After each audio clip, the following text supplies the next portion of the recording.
On average in the United States, over 95% of the people that American school children learn about are white men. And if you happen to be a white male, then that makes you feel good. That positions you, that makes you feel like, hey, I can do anything too. But if you're not, then that can call into question who you are and where you're going in life and what you can reasonably expect to accomplish in your life.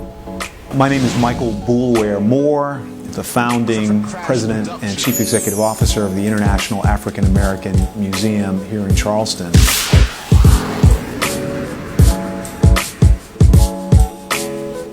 Having somebody who has been a part of history, it's been easier for me to track my history, and that's been tremendously powerful to me. And my great-great-grandfather was Robert Smalls, who was here in Charleston and on May 13th, 1862 commandeered the Planter, which was a Confederate gunboat at the time, transport ship, and sailed past the 5 forts out to the Union blockade to freedom.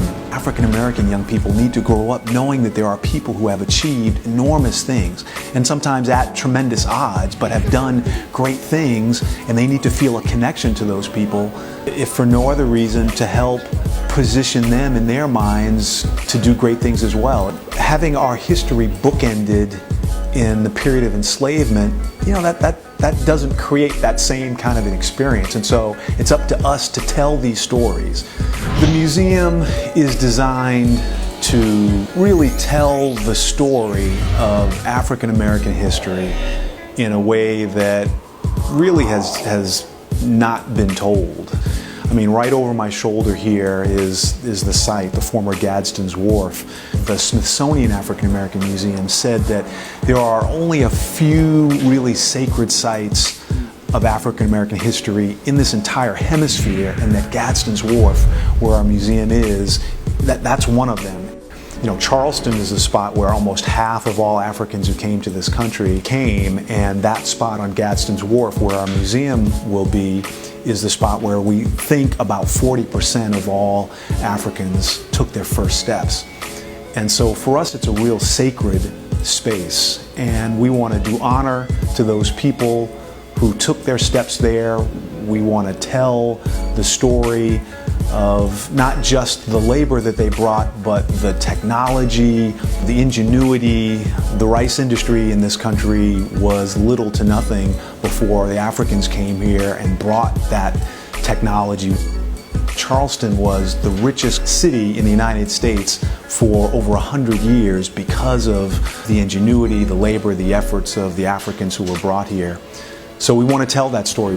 The museum is going to have a number of different sort of sections. It'll be bookended on the side closest to the water. There will be a section called Atlantic Connections.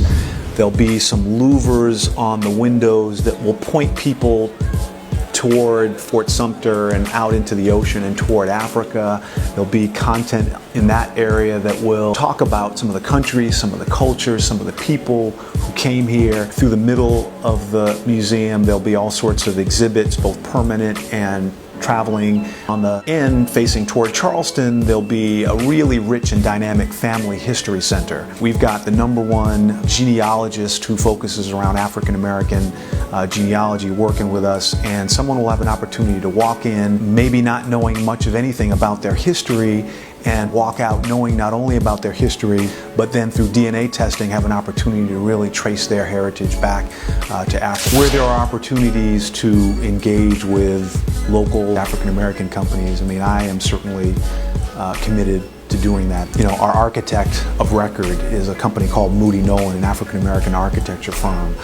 Our landscaper, who is not only creating the landscaping, but a very, very important memorial to our African ancestors on the ground floor, is one of the leading African American landscapers, Walter Hood.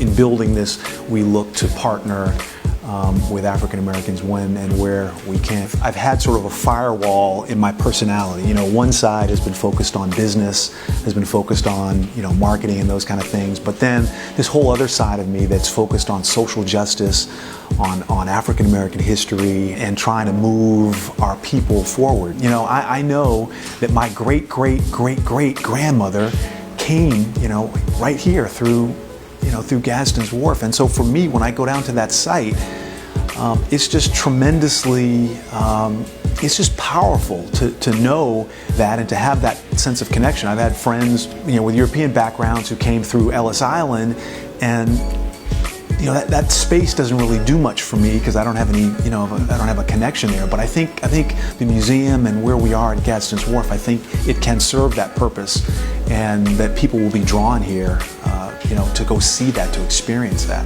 to pay homage to their ancestors.